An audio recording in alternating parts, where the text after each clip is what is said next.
Welcome to Danny Designs. I am Danny, level 100, and on today's episode, we're doing something a bit different. I'm going to tell you a quick story about my idea that would have saved Snapchat. But before that, here's a quick disclaimer. I never worked for Snapchat, either currently or in the past, and most likely not in the future. I did not sign an NDA, and I wasn't able to pitch my final idea to Snapchat directly or indirectly. And a few of the names and details will be altered for the sake of privacy. With all that being said, let's get right into it. The year was 2017. I received an email from a recruiter working directly with Snapchat. This recruiter was eager to get in contact with me. Snapchat was looking for somebody with a background in game design. I emailed him back immediately and we set up a phone interview for later that week. On the phone, he mentioned that Snapchat wanted to try and gamify some of their augmented reality lenses. Keep in mind that around this time, Pokemon Go was still pretty big. Already, I could feel my mind racing with ideas. The recruiter asked if I knew how to program any of these AR lenses. I told him that I have never designed augmented reality lenses before. I assured him that I could learn, and if they were to put me on a small team with a programmer, we can definitely make something happen. As soon as I said that, he went from super chipper and energetic to just, oh. He told me that it was a requirement for me to know how to program these augmented reality lenses. I asked him if there was a test I could take, and he said yes there was. I asked him if he could please send me a copy of the test, that way I can see what the requirements are, but he completely shot me down. And before I could say anything else, he promptly hung up the phone. The rejection didn't stop me though. I went on to start writing down one of my strong ideas. I did some quick networking and was able to find somebody that could help me program a potential demo.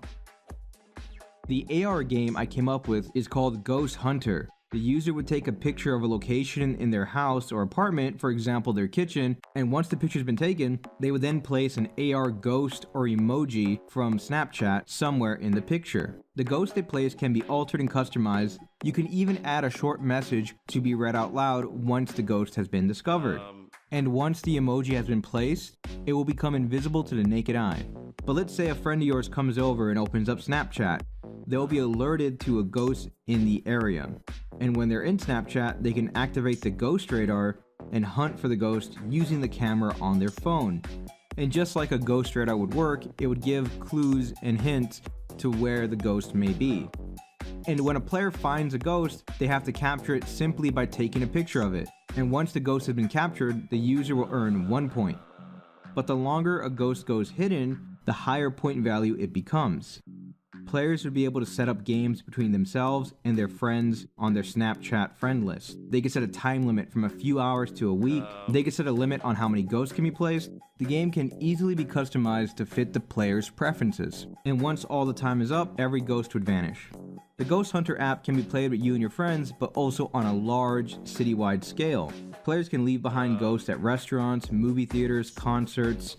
If a public location gets enough players planting ghosts, it will become a haunting, awarding bonus points to players that are capturing ghosts at those locations.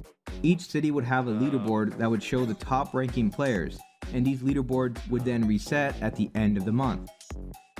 When designing this feature for Snapchat, I didn't want it just to be a game. I wanted it to have some utility. For example, imagine you're out in a new city and you open up Snapchat. It would show you the area around you. It would show the hauntings, pointing you in the right direction of things to do, such as bars or restaurants. But I also wanted to add a feature called Monuments, which would show on the map monuments where users can go to get great photos of local art and landmarks, as well as take some great selfies. Essentially, this app would be a great way to socialize with your friends, but also explore your city or to discover a new one when you're traveling abroad. Hopefully by this point you're saying, wow, this sounds like a good idea, Danny. What happened to it? Where can I get this app? And unfortunately, this app idea kind of fell off. I was working with somebody and I was starting to build it and put it together to make a rough demo so I could pitch it to Snapchat. But the person I was collaborating with kind of fell off the map. They stopped replying to my text messages and calls. So I didn't have anyone that had the knowledge to make this come through. And at that point, I was really busy with other opportunities and other things in my life, so I ended up shelving the idea. However, a few months later, after Snapchat contacted me, they revealed their new Snap Map feature. which allows users to post stories to certain locations on the map of their city, which is a pretty cool feature. In fact, my favorite part of it is going to other countries and exploring their stories. One of my favorite things to do is to go to Tokyo and see the world through the eyes of the average person just posting stories to Snapchat. It's pretty cool and I recommend you check it out. I'd like to think that my idea isn't too far off from SnapMap and wouldn't be too difficult to implement into this current system. There you have it. That's my idea for my gamified Snapchat feature. It has game elements, it has some utility. I think it's a pretty well-rounded idea, and I think it's definitely possible. Like I said, ultimately, I wasn't able to pitch it. I want to hear your opinions and your feedback. Leave them down below. Also, if you are from Snapchat and you see this video, please contact me. Or better yet, Instagram, contact me. Thank you to everybody for watching. Thank you for your support. All the links to everything down below, my social media, all my sources. Thank you very much. Take care. Goodbye.